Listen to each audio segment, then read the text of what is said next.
good evening. It's 8 o'clock. The top headlines tonight. Online beauty and fashion site Nykaas Blockbuster listing. It crosses 1 lakh crores market cap today. The founder CEO Falguni Nayar is now the richest Indian woman self-made billionaire. She began Nykaa at 50, now worth $7 billion at 58. She's on NDTV, says age is no bar, need to change stereotypes.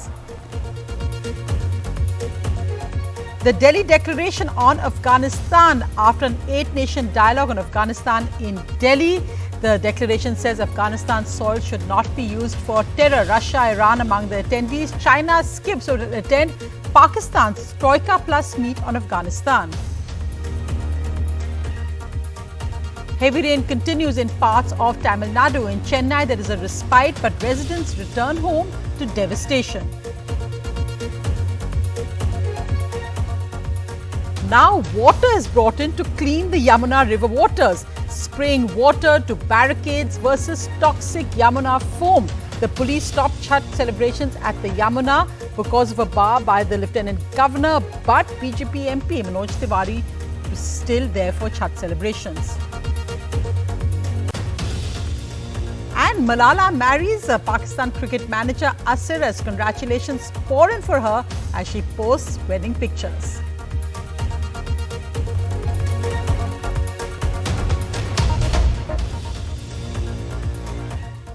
Our lead story tonight, a blockbuster debut for Nykaa on D Street.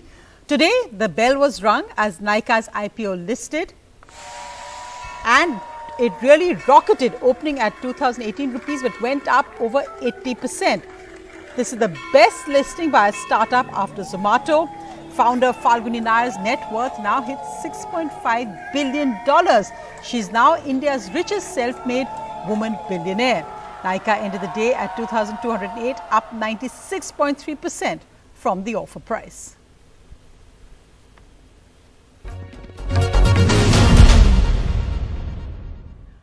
What a day it's been today for the online beauty, makeup, fashion site Nykaa. It means heroine in Sanskrit, and it really is the heroine of the day today, listing at nearly 89% above its offer price. And joining me today is someone who's got every reason to celebrate, the driving force behind Nykaa, Falguni Nayar. And Ms. Nayar, congratulations.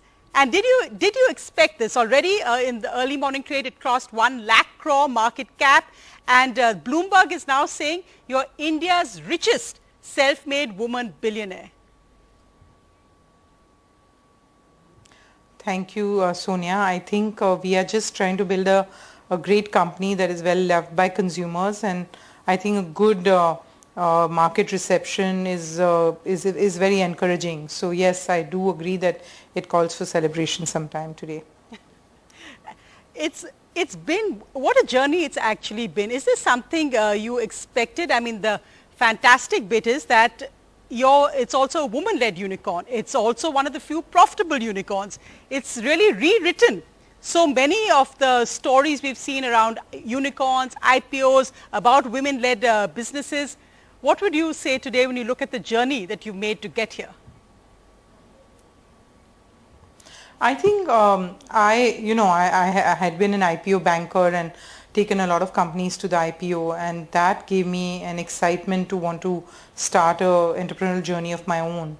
So today, culminating in the IPO is a fantastic feeling that one has come so far and developed the maturity to be able to be a listed and traded player in the capital markets. Mm-hmm.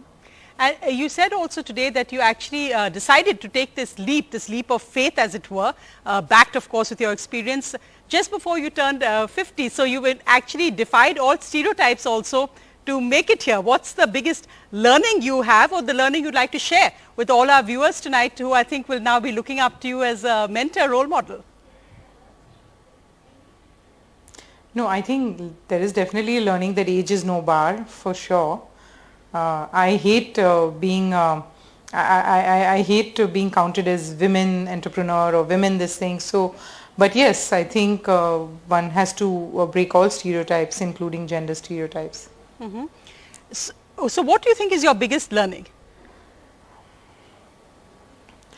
I think the biggest learning is the power of technology. I think when I started this journey, I was embracing e-commerce and internet, but I think the power of technology and its ability to do complex and multiple tasks at scale, and also very agile and personalized personalized conversations with millions of customers simultaneously. And I think all this has been big discoveries that I've really enjoyed learning about, and of course implementing it in our company.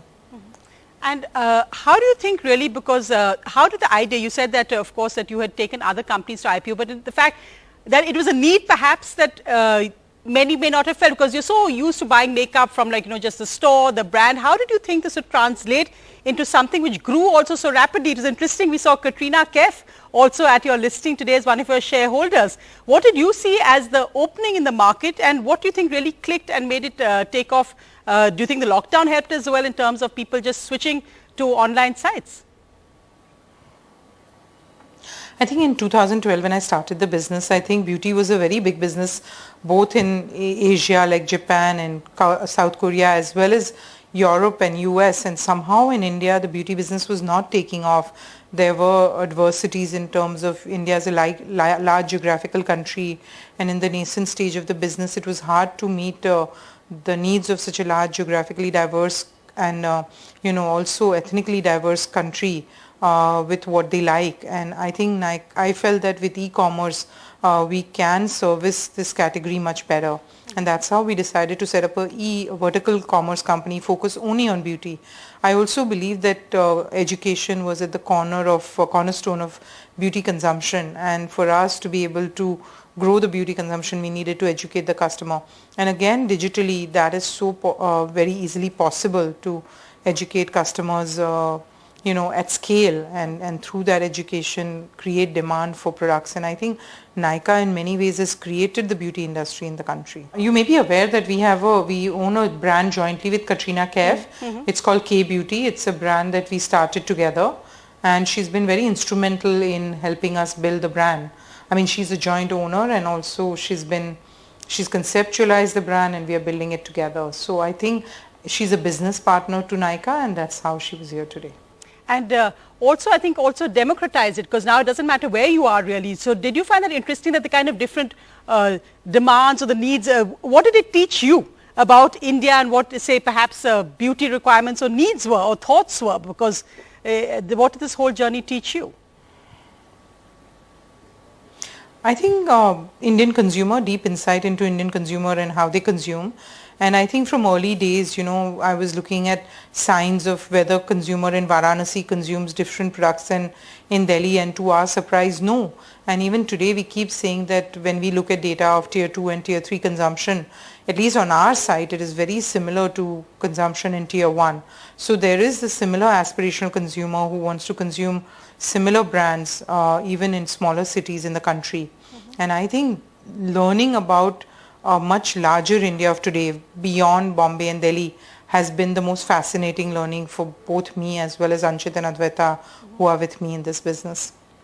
And you mentioned that you don't like labels. You don't want to be known necessarily as a woman, as a self-made woman billionaire, or as it's not about gender or beauty as such. You're a business person. But it remains the fact that this is usually an area, and especially the startup area, where you don't see so many women business role models. Was it difficult for you at all? Did you have to battle any stereotypes, or did you find it a level playing field? No, I think I have been very fortunate, whether it was how I grew up as an equal in a family, where I think there was no difference between a boy and a girl in terms of the kind of commitment they needed to show towards education or towards work. And I enjoyed similar support system all throughout, from even my spouse Sanjay. So I don't think in our home there is ever a conversation about, oh, women should not commit themselves to this. I think entrepreneurship is all about deep commitment of time and energy and passion to something that you feel so passionately about. And I think I've been fortunate to be able to pursue my journey without any judgment. And what's wonderful also in the startup world is that we see so many people who are really first generation business people and suddenly billionaires. So in that sense, it's really an inspirational, aspirational model for India today and young people. Do you find young people coming up to you all the time, and do you think that's actually nice that you don't have to, it doesn't matter what whether you're from a business family or not, to make billions today? Yeah, of course. I've always seen that a lot of young millennials, as I call them, or Gen Z, they're very passionate about creating and building something. They're always looking at new ideas. And when I have conversations with them, I find it very exciting, both for them. They are learning from me, but I'm also equally learning from them. Right, and of course, I'd made this point also about the profitability, and the thing is that Nykaa is one of the few unicorns on the IPOs currently which is actually profitable. So you'll always have the experts or the market experts will say, you know, be a little bit careful on unicorns because many of them are not in profit yet. You need to be looking at the numbers carefully. Do you think the fact the profitability of your of your company has also given it an edge today in its IPO? Yeah, of course. I think it's not just about the profitability, but it's also because profitability is also balance between growth and also, you know, pace of growth vis-a-vis the kind of unit economics you're generating from your existing business. I think Nykaa has been very frugal on capital consumption, and also it's been very respectful of the capital it has, and made it work long, you know, go further. And I think that discipline of chasing the right unit economic metrics and also trying to be frugal and you know, very respectful of the capital that you have, I think Nykaa will continue on that journey. Mm-hmm. And there's been so much hype about many blockbuster IPOs and unicorns coming out, and one of the tags I guess you'll have to get used to is amongst the world's richest. Now, as I said, wealthiest in India as well, the 18th richest family apparently, the latest Bloomberg index. What does that mean to you when you hear this tag of amongst the world's richest? I don't think anything changes. I think we'll remain the same. And I think we are a family that's very passionate about, you know, creating and building something. We respect hard work. We respect, I think what is important about Nykaa is great corporate governance. I think earlier today you must have seen our bankers, and everybody will say that Nykaa has been a young company, but the corporate governance standards have been fantastic. I think we want to be very balanced on serving all the stakeholders in an equal manner. Mm-hmm. I think the new age companies have to show a different way of functioning, that where I think today's generation expects you to have a much more measured and balanced growth approach, and I think Nykaa is clearly going to value that, and we also as a family are going to value that. Fantastic, but I hope you're going to have a celebration tonight which will be extra special, because this really is a one of a kind day.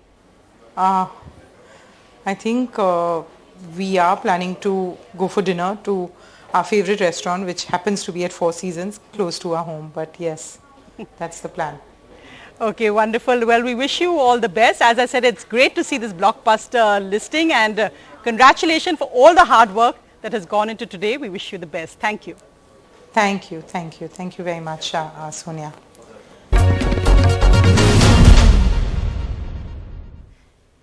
Fascinating to hear a very balanced Falguni Nayar talking about frugality of capital consumption on a day that Nykaa has broken that record, and she's also now India's wealthiest self-made woman billionaire. Meanwhile, the markets declined for a second straight session today. The Sensex down by 80 points, closing at 60,352. The Nifty also down slightly by 27 points. This because of a decline in metal and realty shares. The Paytm IPO also was subscribed 1.89 times on the last day. Other big headline tonight was the Delhi Declaration on Afghanistan. This came after a meeting chaired by National Security Advisor Ajit Doval, as nations of 7 other national security advisors were also part of the meeting. The declaration included the fact that Afghanistan's soil should not be used for terror, also focused on the humanitarian situation, especially that of Afghan women and children. Meanwhile, China, which had skipped today's meeting because of scheduling issues, will be attending a Pakistan meeting on Afghanistan. The national security advisors of several countries ahead of a crucial regional security dialogue in Delhi to discuss the situation in Afghanistan. In the meeting attended by 7 key regional partner nations, including Iran, Kazakhstan, Kyrgyzstan, Russia, Tajikistan, Turkmenistan and Uzbekistan, all nations agreed to condemn terror in Afghanistan, emphasized that the Afghan territory should not be used to shelter, train, plan or finance terror acts, emphasized the importance of ensuring the rights of women and children, and vowed to protect humanitarian aid to the Taliban-run nation. We are meeting today to discuss matters relating to Afghanistan. We all have been keenly watching the developments in that country. These have important implications not only for the people of Afghanistan, but also for its neighbors and the region. This is the time for close consultations amongst us, greater cooperation and interaction and coordination among the regional countries.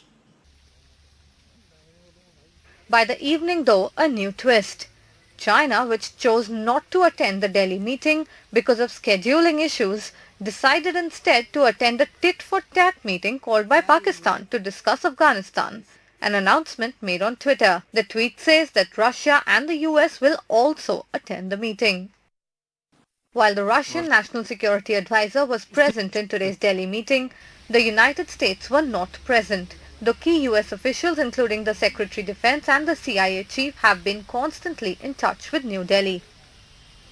China's decision to participate in Pakistan-sponsored meet on Afghanistan is not just an endorsement of its all-weather friend, but is also an indication that Pakistan is a key player as far as Afghanistan is concerned. Meanwhile, both China, Russia and also Pakistan continue to operate from Kabul, but India and United States had to shut their diplomatic presence there due to security reasons. In New Delhi, with camera person Xavier, this is Neeta Sharma reporting for NDTV. Just look at that smoggy haze behind Neeta and that piece to camera from North Block. Meanwhile, in other news, well, Tamil Nadu, a red alert tomorrow for heavy rain once again. But today in Chennai, the rain has receded, though there was heavy rain in other parts like in Nagapattinam. In Chennai, meanwhile, residents are returning home after days to see the devastation the heavy rain and the waterlogging has left behind.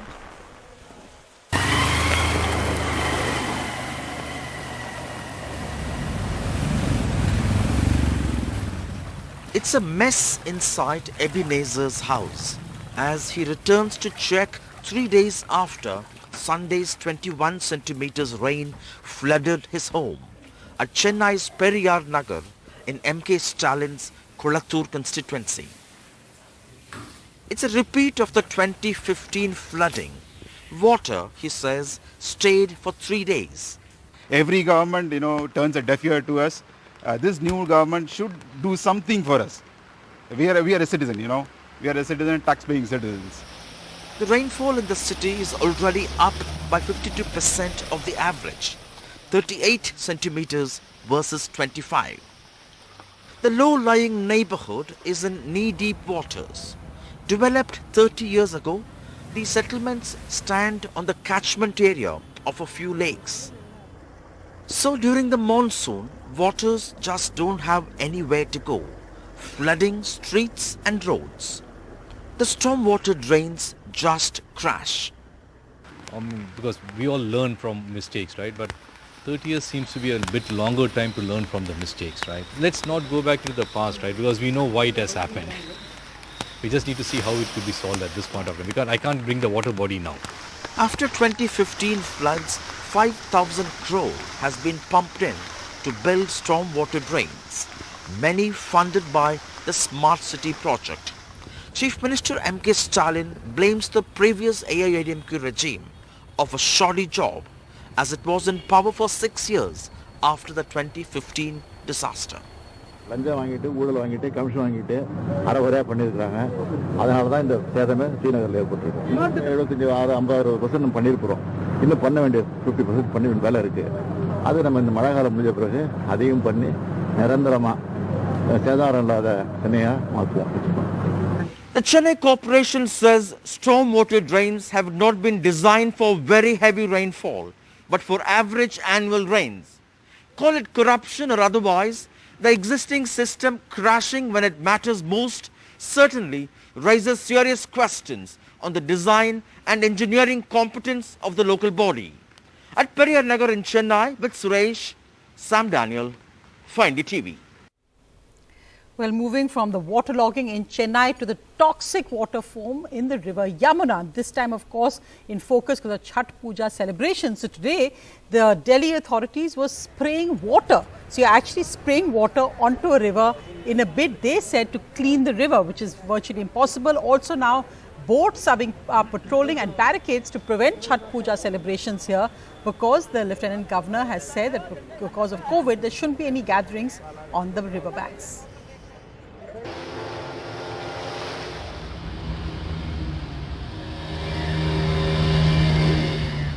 Boats, barricades and even watering the river. Steps by the Delhi government to control the toxic foam on the Yamuna. The foam is formed because of pollutants like phosphates and detergents drained into the water. The pictures went viral on social media. Some, like the opposition, who questioned where the money to clean the river went and why the river is the most polluted in the capital. These mere headline management or optics of it by actually sprinkling water on water is, we've never heard of that technology. The toxic foam didn't deter devotees who came here for Chhath Puja. But even some of them, like sisters Preeti and Priya, laughed when they heard the government was spraying water and not any solution. शायद इसमें sanitiser हो, ये जो डाल रहे हैं तो पानी पे तो नहीं, सिर्फ पानी तो नहीं होगा, इसके अंदर कोई तो दवाई होगी या कुछ होगा. नहीं मैं बता रही हूँ, ये पानी ही है सिर्फ. The Delhi government blames Haryana and UP for draining untreated water into the Yamuna.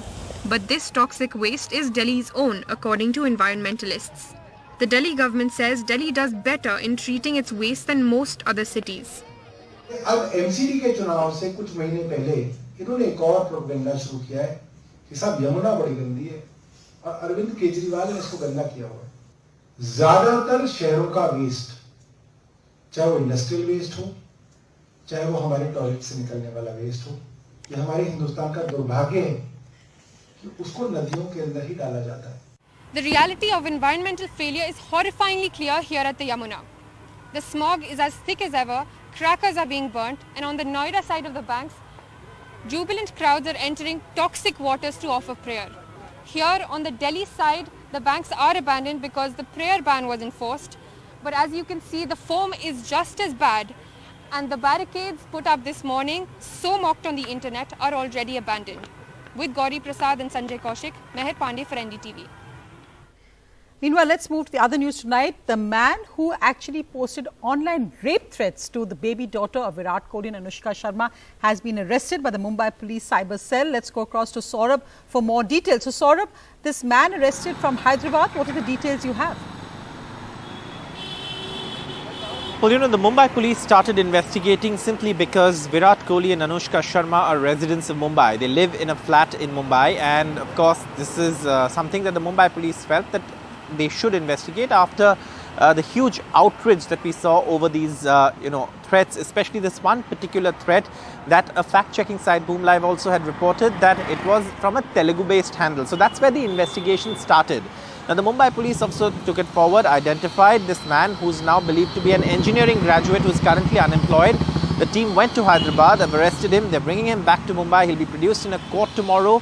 The police say that they are further investigating if, any other handles were also doing this. But at this point, the one handle, the screenshots of which were widely shared, has been identified. It belongs to this man, who's been identified and arrested from Hyderabad, and the police are bringing him to Mumbai, and they will produce him in a court tomorrow.